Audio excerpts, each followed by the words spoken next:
The invitation arrived like a quiet insult sealed in politeness, sent to a man who had learned long ago not to expect kindness from crowded rooms or glittering tables. Nathan had spent his life being overlooked, underestimated, and quietly laughed at when he wasn't in the room. And on that evening in downtown Chicago, he walked into a restaurant, glowing with chandeliers and wealth, knowing in his bones that he did not belong there. His coworkers had dressed the idea as a gift, a chance, a joke coated in charm, but beneath it was the familiar weight of mockery. He wore his only tailored shirt, carried himself with borrowed confidence, and told himself that dignity did not require approval. The hostess guided him past crisp linen tables and polished laughter, and somewhere inside that warmth and noise, fate waited in a form he never imagined, not as ridicule but as rescue disguised as coincidence. If you believe in kindness, second chances, and quiet miracles, take a moment now to like, comment, share, and subscribe to this channel. Your support helps stories like this reach hearts that need them. Nathan had grown up in rural Ohio with hands trained for work and a heart trained for endurance. He studied at night, worked through the day, and learned early that survival left little room for dreaming.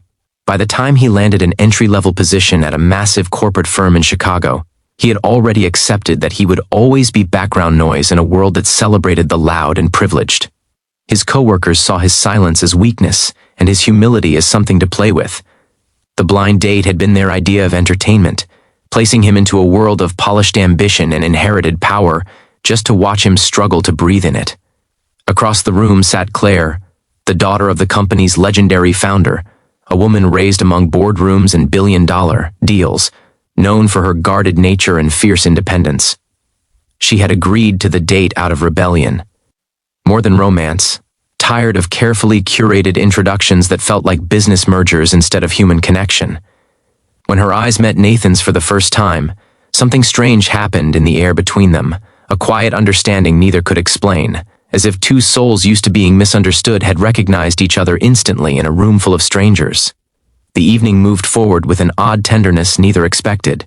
Nathan did not boast, did not hide behind polished ambition, and did not pretend to be something he was not. His words came carefully, shaped by sincerity rather than strategy, and Claire listened not as an heiress but as a woman starved for truth. He spoke of the mother who raised him alone after his father passed in a warehouse accident, of long nights studying under flickering lamps, of failure that taught him patience and success that taught him gratitude. Claire shared less of her world but felt herself leaning toward his simplicity like a refuge.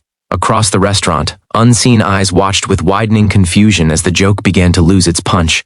The co-workers who had planned the evening whispered in disbelief as Claire's attention never wavered from the man they had sent as entertainment. What had begun as a setup unraveled into something disarmingly genuine, and by the time the check arrived, the room felt different, as if the world had shifted a fraction of an inch off its old cruel axis. The days that followed tested more than hearts. They tested reputations, loyalty, and the invisible walls between social classes. Rumors spread through office corridors and executive lounges alike, twisting truth into speculation and turning affection into scandal.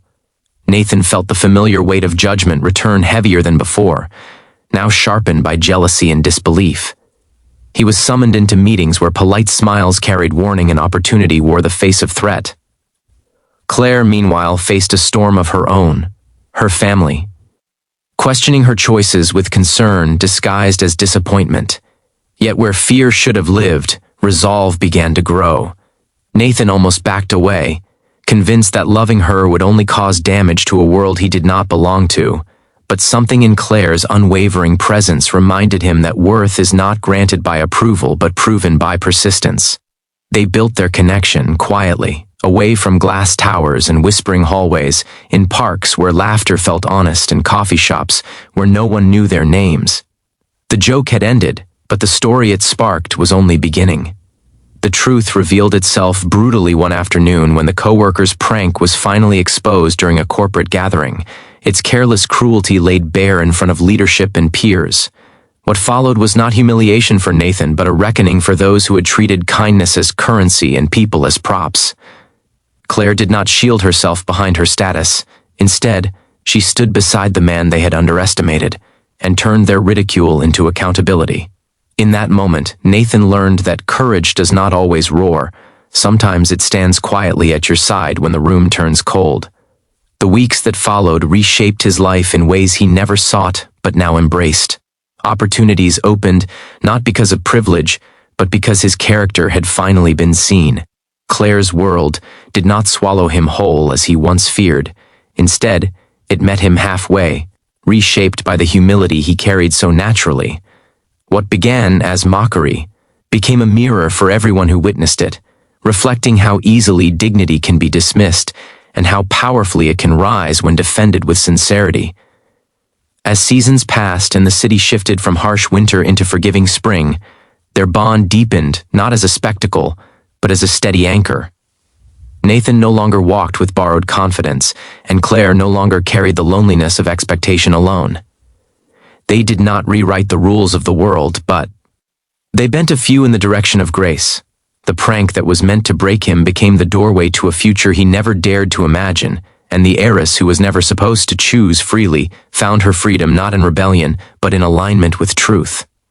Love did not arrive as fireworks, but as warmth after a long, cold, subtle yet life-altering.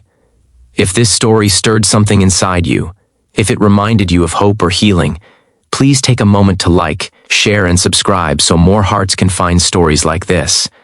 Before the ending, leave a comment sharing the moment in this story that touched you the most, because your voice matters here.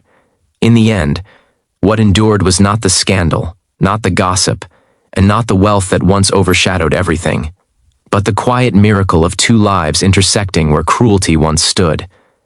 Nathan's journey from mockery to meaning was not just about love, but about dignity reclaimed, and Claire's choice was not about status but about seeing a man for who he truly was. Together, they became proof that even the cruelest jokes can be transformed into testimonies of grace, and that sometimes the most powerful turning points in life arrive disguised as humiliation, waiting only for courage and kindness to reveal their purpose.